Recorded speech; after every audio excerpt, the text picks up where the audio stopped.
again, everybody, and welcome to CEO Chat, where you never know what's going to happen. Nope. And my name is Al Cini. And I'm still Joe Asumendi. But we know what's going to happen today. Yes, we do. Today, what's going to happen is Jason Fisher of Empirical Consulting Solutions. Welcome, Jason. Thank you. Thank What you a for having pleasure. me. And you know, it's taken us a while to get you on this program. Yes. We've done it by way of interviewing a number of other associates and partners at ECS. We've talked to Hillary Norris and Bill Morrow, and we were going to have Chris on the program with you, but he's too busy. He's too busy. He's too busy. These are happy problems to have, and we'll certainly explore all that. But to get us started, Empirical Consulting Solutions, maybe you can break that name down for us. What is it you guys do? Yeah, so we really define ourselves as a business transformation company. So we have clients across a wide range of industries. And so we're agnostic to industry, and we offer comprehensive solutions, but it's all focused on the middle market. And we define the middle market, everybody defines it differently, but we define it really 10 million in revenue to 250 million in revenue. Okay. So companies that have 60 people, 100 people, 150 people, and those revenue ranges. Okay. And we work across a variety of areas, so strategy and leadership, finance, marketing, sales and CRM, operations, and HR. Right. And a lot of times what we find is those companies really need kind of a one-stop shop for help. Got it. Right? So we're able to provide a lot of different levels of work for them in different areas as needs arise. And what we really do is kind of 3 buckets of work for them. Our companies either use us in a CXO role, which is like a interim chief. So Hillary's right now on assignment as a chief financial officer on an interim basis for a company that kind of got stuck in a position where they needed some help right away. Okay. Chris is operating as a COO for another company right now, which is why he couldn't be here today. They had some things come up and he had to be involved with that, which is good and bad, right? We'd love to have him here, but it's good that he has the issue. Definitely more good than bad. Right, and then we have really we have our fractional support role, which is our team will go out and these middle market companies don't necessarily need an HR generalist 5 days a week, all year long. So we'll have someone go out and be their HR person 2-3 days a month, 2 days a week, whatever really fits their need. Sure. But they're a skilled HR person, and it's able to have someone doing the role the right way for them. Right. Got it. But at a fraction of the cost. And then our last bucket is really business transformation, where that's a very broad swath, but companies may be in a good position and say, hey, I'm X dollars, but I want to be Y, and how do I grow? I need someone to come help me look at how we're doing things. Sometimes companies are, hey, I have an immediate need. I'm a startup, I don't have the resources to do it, or some companies will say, I have a problem, I don't know what my problem is. I think I know what it is, I'm not sure what it is. Can you guys come in and do some assessments for me and help me understand? Right. And what we really do is work to try and fix the root of the problem, right? We want to get to what's causing the issue, not to what's people are reacting to, the symptom. Which gets us to the reason why Empirical is in the name of the company. Right, we believe in data, right? So data is imperative to making informed decisions. So you have to use your intuition, still your experience, your knowledge of past performance and how you've done things, but you've got to be acting on data because it tells you the right story. Exactly. So a lot of that data is data that explains why why a situation might be the way it is. But 1 or 2 of those numbers are going to be numbers that represent needles that you want to move. And taking action is a big part of your value proposition too. Yeah, so a lot of times, and consulting is kind of perceived as a negative word sometimes. I've often heard that. Yes, so have we. But a lot of times what we say is, a lot of consultants will offer plans and strategy and say, here, this is how you would fix it. What we say is, we're going to build how to fix it with you. Right. Because you have to own it when we're done, but then we're going to help you fix it and eventually teach you how to fix it and how to identify it next time, and then you can wean off us. And the goal ultimately is to disengage at some point when you've accomplished that, and maybe re-engage later on another issue. Yeah. Which often happens. I mean, a lot of your business is repeat business, isn't it? Correct. So our clients tend to re-engage us for different issues, or hey, this has been going well, we haven't talked to you in a few months, we just come back in, let's let you be a sounding board, are we still doing the right things? So we tend to stay in kind of our initial engagement tends to be big, fast, and furious, right? We're trying to fix a problem or get to a specific point, and then we kind of move into advisory roles is what we would refer to them as. How did you get started in this business? Well, so interestingly, Chris and I have worked together on and off for 20 plus years, 25 plus years. It's been a long time. And he had left his company in 2013. I had left my company. Both were in VP levels in corporate and just kind of got tired of that world. And he called me up one day and said, hey, I'm trying to figure out what I want to do next. I've looked at franchises, but I'm consulting for this one company. That company's still a client of ours today. Oh, okay, cool. And I'm doing some help with them. I think there's a need for this, and I think we can make a business out of it. So we had lunch, and about 2 days later, I said, okay, I'm in. I made a decision. I'm not going to look for another job. This is what I want to do. And we started in June of 2013. That's great. Okay. So you've been operating the company now for 6 years, you and Chris. Coming up on 6 years. And I've seen it just over the last couple of years as we've interviewed people at ECS, as you brought them on. We've seen it grow into a whole bunch of Correct. specialty areas in a way by adding great associates and terrific new partners. Yeah, we really, it was just the two of us, and as we got into companies, we realized we need, you can't do this business alone, right? We brought in some functional people on the HR side because most of what we dealt with on process turned into there's people behind the process, and we need to work with people. Came across Bill through some networking. Bill's a great networker. We spent a couple months getting to know him through lunches and meetings, and just kind of, he did something similar but on the sales side and sharing stories, and suddenly we realized, why are we not together on this? And Bill became our third partner. Hillary just joined as our fourth partner this year. That's terrific.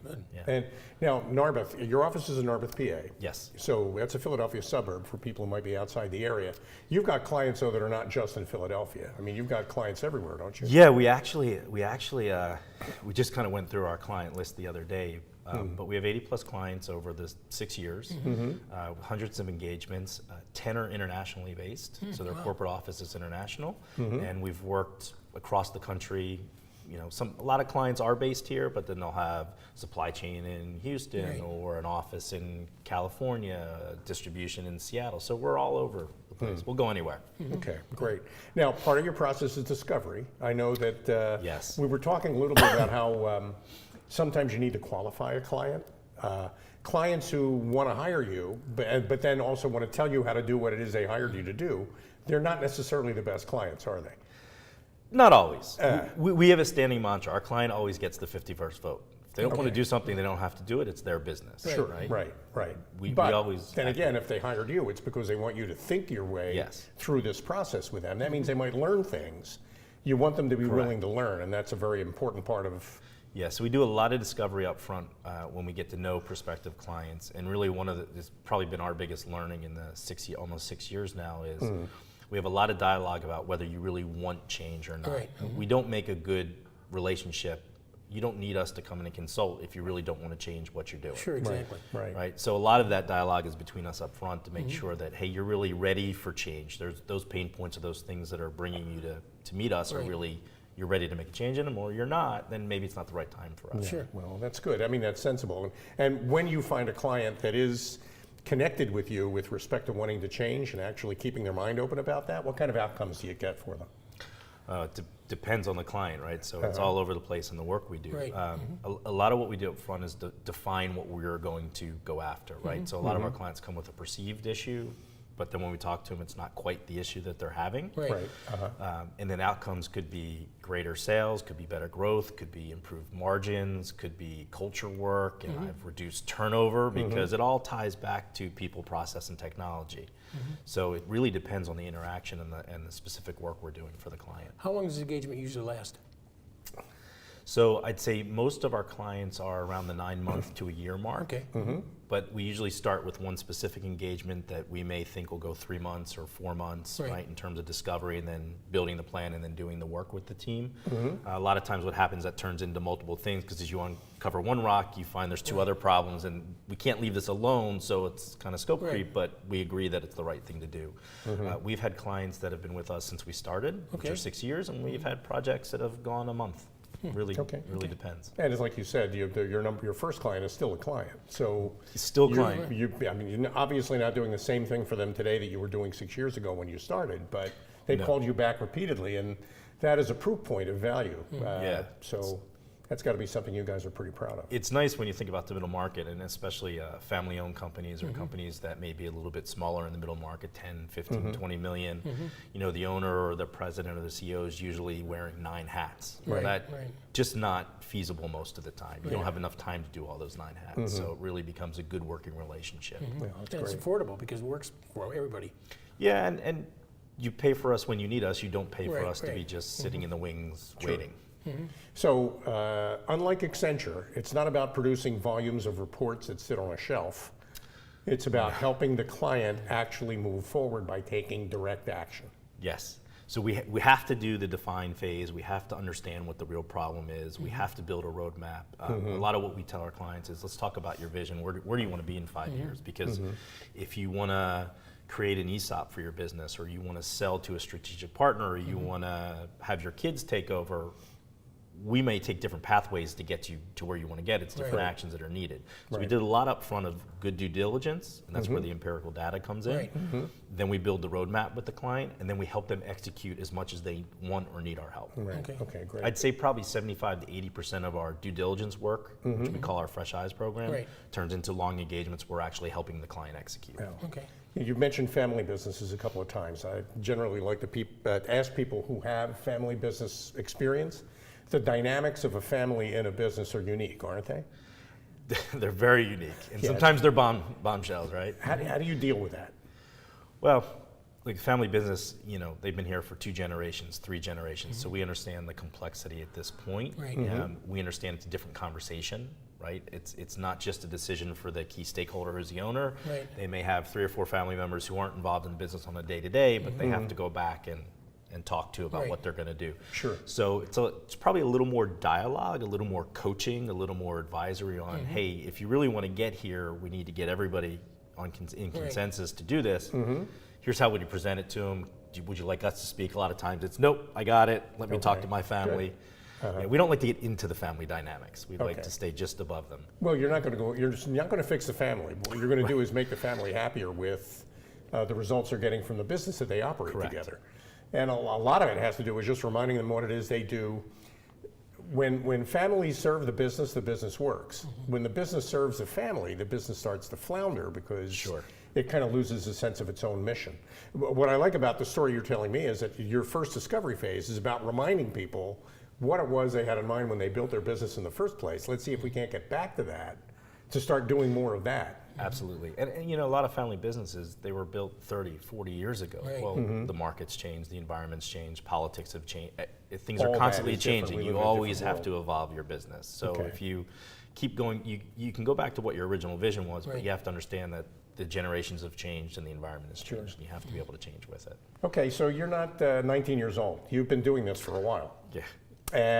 What's your background? Tell us a little bit about Jason Fisher and where he... So I have a degree in HR and had a concentration in marketing. I never really did the HR role, but I've always used kind of the skill set in my operations role.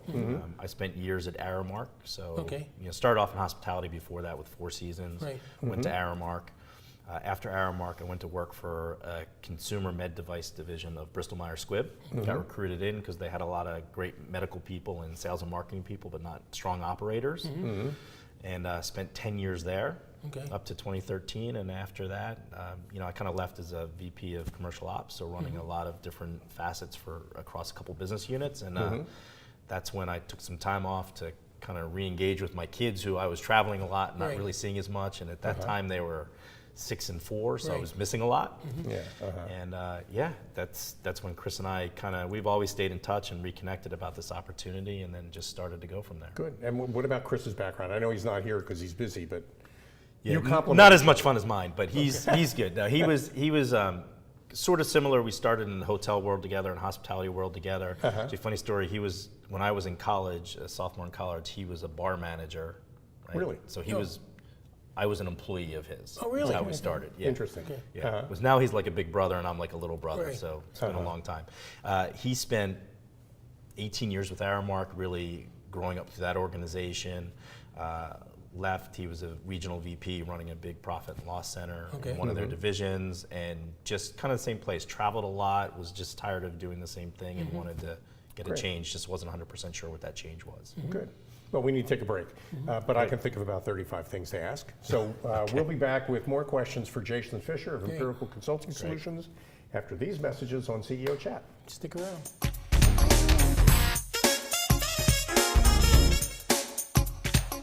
Shelter dogs aren't broken. They've simply experienced more life. If they were human, we would call them wise. They would be the ones with tales to tell. and stories to write. The ones dealt a bad hand who responded with courage. Do not pity a shelter dog. Adopt one.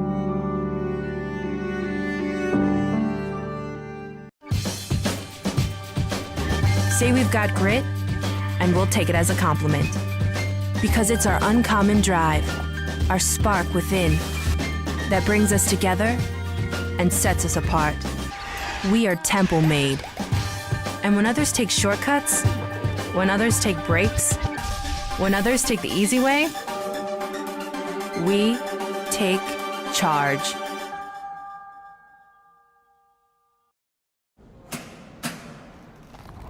I work 13 hours a day, 6 days a week. So when I'm off the clock, I gotta get stuff done. So when I need a snack, I need something healthy, tasty, and easy to eat. Like wonderful pistachios without the shells. They're protein-powered, delicious, and great on the go. And that's perfect for me. Thanks, Liz. A woman without a lot of time. Whether you're a gourmet cook or just want to eat like one, visit Rostelli Market Fresh, your home for the freshest, locally sourced ingredients to please everyone who loves great food. Our organic meats, quality seafood, and free-range poultry are cut fresh to order. Chefs create culinary-inspired prep foods made fresh every day, which pair nicely with our vast selection of fine wines and spirits. Choose from handmade pastas, artisan cheeses, organic produce, and grocery items, all from the finest purveyors. Rostelli Market Fresh, from our family to yours.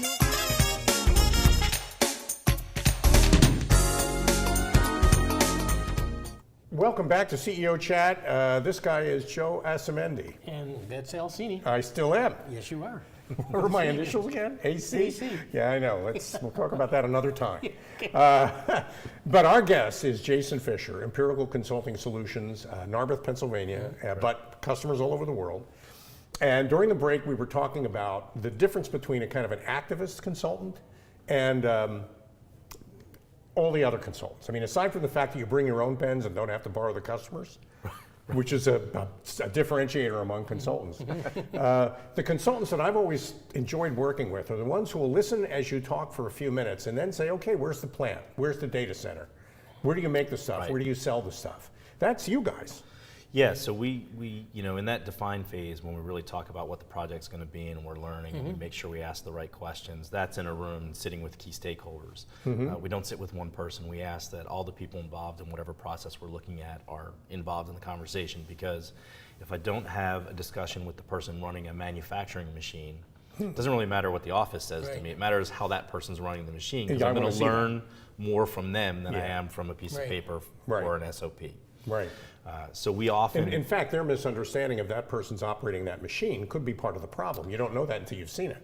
Correct, and we do a lot of value stream mapping. So one of the first things we do is start with, maybe we look from how you get a lead to how you invoice the final product, right? We don't look at how you build the product. We look at the steps, but not in detail. What we find is when we get 8, 9, 10 people in a room, half the conversation is us quiet, them arguing about what's really what they do or don't do, because they never get in a room together and really have these get in a room conversations. And then we spend a lot of time, once we have that kind of stream and that process down, then we spend a lot of time evaluating. So we'll walk the floor, we'll sit and watch the production. If it's manufacturing, we'll sit with the machine operators and watch the production. If it's med devices, we'll look at their quality and sit with their quality people as they evaluate runs of production and things like that. So. Now, we're talking manufacturing, but you've also got some clients that are in the service business. Yeah, so we really cover 12 segments, but professional services, healthcare, manufacturing, waste management, energy, we've kind of been all over. And professional service could be a law firm, could be accounting, could be a marketing and HR firm. Okay. And we've probably covered, I think, 28 specific industries. Wow. And healthcare could be a pretty big, that's a big topic in itself. There's healthcare delivery and... Yeah, we've worked with medical device because we have a vertical in that. So medical device, startup, a little bit more mature companies. We've worked with home care companies. So. Okay, great. You work with R&D organizations, people having difficulties coming up with new product ideas. Do you ever? We don't generally do product ideation, so we're not sitting with a small group of people trying to figure out the next best product. But we may help R&D companies or research companies on how to facilitate process to find the next best product. And that's usually when companies say that they feel they need to be more innovative, it's not that they want people to come up with ideas for them, it's that they want to learn how to come up with ideas on their own. Right. And that's something you can help them with. Yes. Which is a great thing. You like doing this? Is this fun for you? The work, I love it. Do you really? Why? What is it about the work that... So on a personal note, I spent all these years worried about my career and what was next and who was gonna, I don't know that I would say worry about who was gonna think what next, because I'm a pretty candid person, but I always, looking at the next role and what's the next salary increase and how do I get there. And I enjoyed a lot of the companies I worked for. I enjoyed a good amount of the people. I didn't like, I have to get consensus with everybody. It's so hard to make a decision. You're always kind of looking at what everybody else wants to do. And being in this environment, I have a better work-life balance. It's great. I see my kids more often. I get to do what I want to do. If I don't want to work on an engagement, I don't do it, right? I don't have to. And so, I would say, I use the analogy with my one son who plays basketball. If you don't take a shot, you won't make the shot. If you take the shot, you're probably going to miss a bunch of them, but at least you took them and you're not regretting it. Well, you miss 100% of the shots you don't take. Correct. Absolutely. So, okay, so everybody in the firm, how large is the firm now? 20 plus people, 4 partners, and then we have a group of people in the different functions. Some are employees, some are subcontractors, I guess. Sure, yeah. And so you have a portfolio of people you can up pull in to solve a problem Yep. as that comes up. Been around long enough to be able to have met a whole bunch of people, I'm sure. Yeah, we have a pretty extensive network, which is nice. No, that's great too. Where do you see it all headed? Where does ECS land, and what's your 5-year plan? So our 5-year Well, don't plan, give me 5 years. Just give me 5 minutes. That'd be great. Our plan is to just keep growing, right? We've kind of gotten our head how we want to grow. We understand what we don't want to be. I say we're never 100% sure of what we want to be because that keeps evolving, and 6 years is still kind of young. So we keep changing, and we have to take our own medicine, right? We have people we count on in our strategic network to give us advice and counsel us and be our sounding board. I like to see us keep growing at the same pace and adding a couple people every year and expanding our client base. And Good. One nice thing is we don't have to work to a 10-year plan with a certain number to hit. And well, I mean, you've been growing based on your reputation now for 5 years, and to go from 2 people to 26, did you say 26 20 people? plus, yeah. Yeah, 20 plus people in 5 years is pretty impressive. Yeah, so it's been great. So we're happy to stay on that trajectory. Great. Do you have clients nationwide? Yeah, so we have clients all over the country, and a lot of times we'll start with a corporate office or a local spot, and then it'll turn into, hey, we have 3 places here, or we have districts of salespeople, so we'll go in the field with the salespeople in their space. We don't like to bring everybody to us. We like to go where the people work because that's the environment they're in, and the country's so big.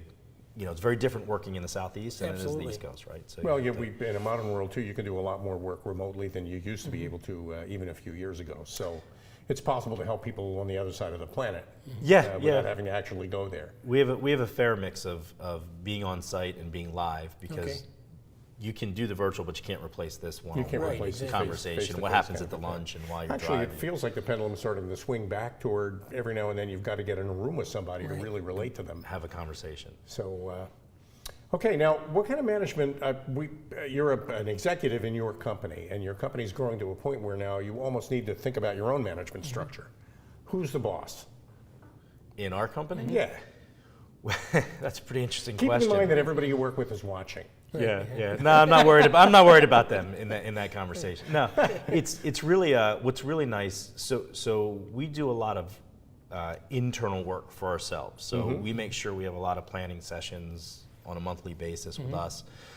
We've worked with the NAS partners, Predictive Index, to understand our personalities. Dave Nass, great guy. Yeah, we're very different in our personalities. You're allowed to be. Bill and I are kind of mavericks. Chris is very regimented in process. So we really, the 4 of us make decisions together. We will have, I would say, a lot of good debate. It's not arguments, it's debate. We come from different viewpoints and different experience sets. I don't think there's a time I can think of where we haven't come to an agreement. We've started here and we've worked our way to here, and sometimes Bill has to moderate Chris and I, probably more than we have to be moderated the most because we're like brothers.